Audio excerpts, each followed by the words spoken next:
Good day everyone, my name is Tom Joshua Billones, we screen for a class masidlak. So today we are going to do a TED Talk. So what are the organized crime in the Philippines? Most common and notable criminal active or organized crime in the Philippines or include in the following. So ito po yung mga akit-bahay gang, bala na gang, budul-budul gang, dugo-dugo gang, koratong balileng, martilyo gang, salisi gang, sisto gang, satanas gang, sige-sige sputnik, and waray-waray gang. So those are gangs that most kilala sa Pilipinas na gumagawa ng mga criminal act in the Philippines. At ano ba ang ibig sabihin pag sinabi nating organized crime? In a legal definition of organized crime, this offense creates criminal liability for person who intentionally participate or contribute to the criminal activities of organized criminal groups. So, organized crime ay ibig sabihin pinagplanuhan or ng isang grupo na talagang intentional na ginawa nila na gumawa sila talaga ng isang krimen. First, what are the criminal activities organized crimes? As a general rule, organized criminal networks are involved in many different types of criminal activities. Spanning several countries, these activities may include trafficking in people, drugs, illicit goods and weapons, armed robbery, and counterfeiting and money laundering. Bakit nila ginagawa ang mga ganitong krimen? Siyempre, for daily livings para mabuhay lamang. And there are many organized crimes in our country, but we will just tackle four notorious organized crime groups in the Philippines, namely Coratong Balileng, Bahala na Gang, Satanas, and Pentagon. So, we will discuss the Coratong Balileng only. So, let us now go to the first organized crime group. This is Coratong Balileng, as the picture on the right side is Mr. Octavio Parahino, or known as Ongkoy Parahinog Sr. And he is the first leader of the Coratong Balileng. Coratong Balileng is a gang of bank robberies, kidnappers, and smugglers as an anti-communist vigilante group created by a military. And the name Coratong came from the name of a traditional bamboo instrument used to call villagers for a meeting or to alert them of the approach of enemies. So, Balileng means young lady. And Coratong Balileng are active in a year 1986-2008. They are formerly known as the Francisco Group of the Dragon, or the Dragon. In 1995, there was a group involved in one of the most talked about controversial cases in the Philippines. Coratong Balilengs are robot case. Coratong Balileng is well-known activities of robbery in one of the many crimes. Coratong Balileng is also well-known activities in robbery, is one of the many crimes committed by Coratong Balileng in different parts of the country. And the group hold up different banks and any business establishments. Their illegal activities were controversial that time. The activities that they get popular were kidnapping, murder, extortion, illegal drugs, and illegal gambling. All of these were the illegal activities of the group, and they obtained profit from it. But in our country, the said illegal activities of the Corotong Balileng is punishable by the law. And the Corotong Balileng cultures, these are the group was composed Milatya men, and their main task was to counter growing influence of the community's guerrilla. In the province of Mindanao, even with the death of their first leader, the group continued to run and do illegal things. There are techniques, electronic surveillance, undercover operation. Use formats are most important techniques that have assisted in the investigative agency to combat organized crime and traditional crimes. So next is the laws that protect us to on organized crime. Organized Crimes Executive Number 46, amending Executive Number 8 as amended to the further strengthen and reorganize the Presidential Anti-Organized Crime Commission.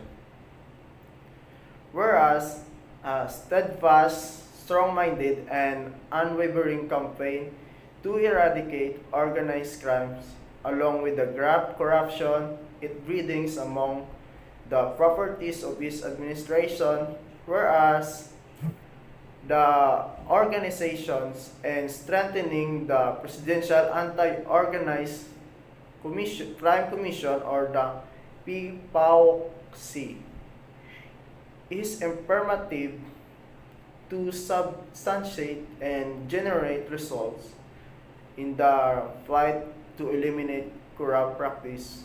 And whereas the revised Administrative Code of 1987 empowers the President with the continuing authority to recognize the executive department. So next is these three techniques: electronic surveillance, undercover operation, and use of informants are the most important techniques that have assisted the investigative agency to combat organized crime and transnational crimes. First is the electronic surveillance. Electronic surveillance represents the most important law enforcement weapons against organized crimes. There is nothing as effective as proving a crime through defendants' own words. Electronic surveillance evidence provides reliable, objective evidence of crime through the statement of the participant themselves.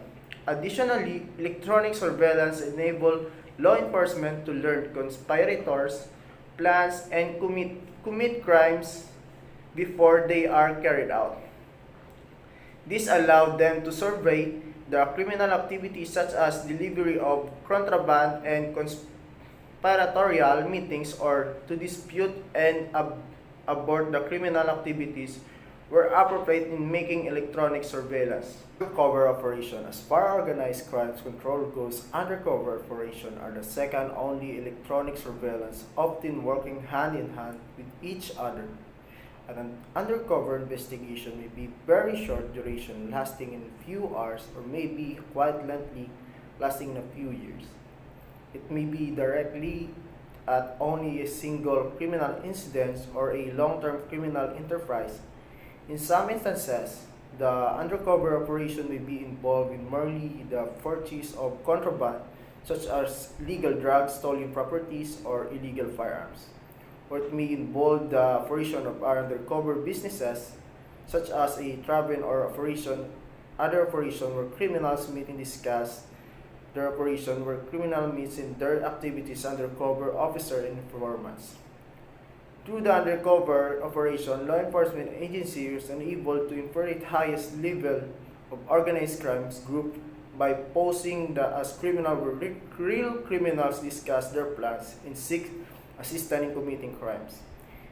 Agents often are able to gain confidence of criminals, including reveal their past criminal activities, as well as plotting and agents engage additional criminal activities in conjunction with electronic surveillance. The undercover approach provides comprehensive covering the target's daily activities, However, undercover operations are extremely sensitive, posed to the danger of luring otherwise innocent people into criminal activity because these techniques carry the potential for problem requires exceptional preparation. For example, physical safety of undercover agents must always be considered. To prevent premature disclosure of his her identity, this agent must be provided fully substantiated past history referred to as backstopping, and carefully briefing the target modus operandi. Every conceivable scenario that may include suspicions of hostility toward the agent must be considered in advance.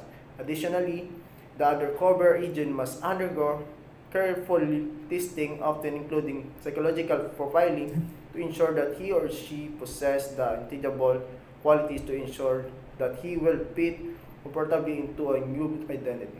The United Before an undercover investigation may occur, the consent of agency supervision and prosecutor is required that the level which activity is renewed and increase more sensitivity.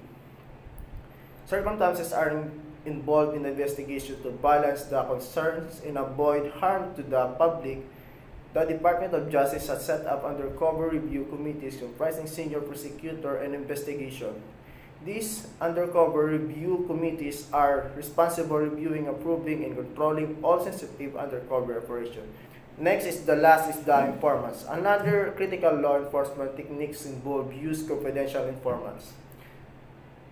Law enforcement uses terms confidential informants. We refer to the individual who is not willing to testify but who provide information or assistance to the authorities in terms of the promise that we will try to keep his identity confidential. We cannot absolutely guarantee such confidential because relative rare circumstances courts may be conclude that due to the process concern of fundamental fairness required that the fundamental informant's identity is disclosed to defendant charged with a crime where the informant can provide evidence that could exculpate the defendant's absence, such as a rare case. We able to most cases keep informants' identity confidential. Confidential informants are typically motivated to provide information to the authorities in exchange for the money and treasure regarding charges pending against them, likely to be brought against them. In many cases, confidential informants are themselves engaged in criminal activity which enable them to provide valuable direct evidence of criminal activities by the criminal assailants.